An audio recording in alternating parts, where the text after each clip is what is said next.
Creed en sus profetas. Miércoles 14 de junio 2023. Salmos 39. La brevedad de la vida. Al músico principal, a Jedutum, Salmo de David.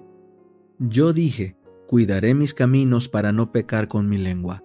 Guardaré mi boca con freno en tanto que el impío esté frente a mí. Enmudecí, quedé en silencio, me callé aún respecto de lo bueno, pero mi dolor se agravó. Mi corazón se enardeció dentro de mí, fuego se encendió en mi suspirar, y así hablé con mi lengua. Hazme saber, oh Señor, mi final, y cuál sea la medida de mis días. Sepa yo cuán pasajero soy. He aquí has hecho que mis días sean breves, mi existencia es como nada delante de ti. De veras, solo vanidad es todo hombre en su gloria. Selah.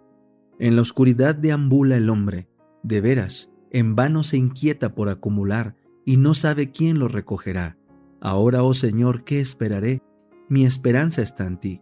Líbrame de todas mis rebeliones, no me pongas por burla del insensato. Enmudecí, no abrí mi boca, porque tú eres quien lo hizo. Aparta de mí tu plaga, por el movimiento de tu mano soy consumido. Con castigos por el pecado, corriges al hombre y deshaces como polilla su hermosura. Ciertamente vanidad es todo hombre. Selah. Escucha mi oración, oh Señor, oye mi clamor y no calles ante mis lágrimas, porque forastero soy para ti, un advenedizo, como todos mis padres. Aparta de mí tu mirada, de modo que me alegre antes que me vaya y deje de ser. El conflicto de los siglos, capítulo 15. La verdad progresa en Inglaterra. Baxter, Flavel, Alaine y otros hombres de talento, de educación y de profunda experiencia cristiana se mantuvieron firmes defendiendo valientemente la fe que en otro tiempo fuera entregada a los santos. La obra que ellos hicieron y que fue proscrita y anatematizada por los reyes de este mundo es imperecedera. La fuente de la vida y el método de la gracia de Flavel enseñaron a millares el modo de confiar al Señor la custodia de sus almas. El pastor reformado de Baxter fue una verdadera bendición para muchos que deseaban un avivamiento de la obra de Dios, y su descanso eterno de los santos cumplió su misión de llevar almas al descanso que queda para el pueblo de Dios. 100 años más tarde, en tiempos de tinieblas espirituales, aparecieron Whitefield y los Wesley como portadores de la luz de Dios. Bajo el régimen de la Iglesia establecida, el pueblo de Inglaterra había llegado a un estado tal de decadencia que apenas podía distinguirse del paganismo. La religión natural era el estudio favorito del clero y en él iba incluida casi toda su teología. La aristocracia hacía escarnio de la piedad y se jactaba de estar por sobre lo que llamaba su fanatismo, en tanto que el pueblo bajo vivía en la ignorancia y el vicio, y la Iglesia no tenía valor ni fe para seguir sosteniendo la causa de la verdad ya decaída. La gran doctrina de la justificación por la fe, tan claramente enseñada por Lutero, se había perdido casi totalmente de vista, y ocupaban su lugar los principios del romanismo de confiar en las buenas obras para obtener la salvación. Whitefield y los Wesley, miembros de la Iglesia establecida, buscaban con sinceridad el favor de Dios que, según les había enseñado, se conseguía por medio de una vida virtuosa y por la observancia de los ritos religiosos. En cierta ocasión en que Carlos Wesley cayó enfermo y pensaba que estaba próximo su fin, se le preguntó en qué fundaba su esperanza de la vida eterna. Su respuesta fue: he hecho cuanto he podido por servir a Dios. Pero como el amigo que le dirigiera la pregunta no parecía satisfecho con la contestación, Wesley pensó: ¿qué? ¿No son suficientes mis esfuerzos para fundar mi esperanza? ¿Me privaría de mis esfuerzos? No tengo otra cosa en que confiar.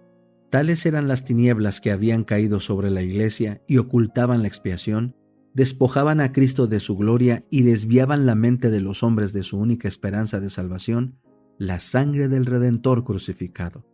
Wesley y sus compañeros fueron inducidos a reconocer que la religión verdadera tiene su asiento en el corazón y que la ley de Dios abarca los pensamientos lo mismo que las palabras y las obras. Convencidos de la necesidad de tener santidad en el corazón, así como de conducirse correctamente, decidieron seriamente iniciar una vida nueva. Por medio de esfuerzos diligentes acompañados de fervientes oraciones, se empeñaban en vencer las malas inclinaciones del corazón natural. Llevaban una vida de abnegación, de amor y de humillación, y observaban rigurosamente todo aquello que a su parecer podría ayudarles a alcanzar lo que más deseaban, una santidad que pudiese asegurarles el favor de Dios. Pero no lograban lo que buscaban. Vanos eran sus esfuerzos para librarse de la condenación del pecado y para quebrantar su poder. Era la misma lucha que había tenido que sostener Lutero en su celda del convento de Erfurt. Era la misma pregunta que le había atormentado el alma. ¿Cómo puede el hombre ser justo para Dios? Job 9:2. El fuego de la verdad divina, que se había extinguido casi por completo en los altares del protestantismo, iba a prender de nuevo al contacto de la antorcha antigua que a través de los siglos había quedado firme en manos de los cristianos de Bohemia. Después de la Reforma, el protestantismo había sido pisoteado en Bohemia por las hordas de Roma. Los que no quisieron renunciar a la verdad tuvieron que huir. Algunos de ellos que se refugiaron en Sajonia guardaron allí la antigua fe, y de los descendientes de estos cristianos provino la luz que iluminó a Wesley y a sus compañeros. Después de haber sido ordenados para el ministerio, Juan y Carlos Wesley fueron enviados como misioneros a América. Iba también a bordo un grupo de moravos. Durante el viaje se desencadenaron violentas tempestades, y Juan Wesley, viéndose frente a la muerte, no se sintió seguro de estar en paz con Dios. Los alemanes, por el contrario, manifestaban una calma y una confianza que él no conocía. Ya mucho antes, dice él, había notado yo el carácter serio de aquella gente. De su humildad habían dado pruebas manifiestas al prestarse a desempeñar en favor de los otros pasajeros las tareas serviles que ninguno de los ingleses quería hacer, y al no querer recibir paga por estos servicios, declarando que era un beneficio para sus altivos corazones y que su amante Salvador había hecho más por ellos, y día tras día manifestaban una mansedumbre que ninguna injuria podía alterar. Si eran empujados, golpeados o derribados, se ponían en pie y se marchaban a otro lugar, pero sin quejarse. Ahora se presentaba la oportunidad de probar si habían quedado tan libres del espíritu de temor como del de orgullo, ira y venganza. Cuando iban a la mitad del salmo que estaban entonando al comenzar su culto, el mar embravecido desgarró la vela mayor, anegó la embarcación y penetró de tal modo por la cubierta que parecía que las tremendas profundidades nos habían tragado ya. Los ingleses se pusieron a gritar desaforadamente. Los alemanes siguieron cantando con serenidad. Más tarde pregunté a uno de ellos, ¿no tuvisteis miedo? Y me dijo, no, gracias a Dios. Volví a preguntarle, ¿no tenían temor las mujeres y los niños?